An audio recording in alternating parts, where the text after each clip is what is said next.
নমস্কার, আমি মনমন সিনহা। স্বাগত আমার সুন্দরবন ডায়েরিজের নতুন অধ্যায়ে। প্রতিটি যাত্রার একটা শুরু থাকে।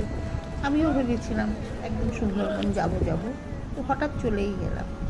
আমার সুন্দরবন সফরে সেই শুরু হয়েছিল গোদখালি থেকে। লঞ্চটা ধীরে ধীরে নদীর দিকে এগিয়ে চলেছে। চারদিকে সবুজ ম্যানগ্রোভ, শান্ত নদী আর তখন মনে হচ্ছিল গন্তব্য যতই সুন্দর হোক, পথের এই মুহূর্তগুলো কিন্তু ঠিক ততটাই আমার কাছে মূল্যবান। এটাই ছিল আমার সুন্দরবন ডায়েরিজের চ্যাপ্টার 2। দেখা হবে পরের অধ্যায়ে। আজ এটুকুই রাখলাম।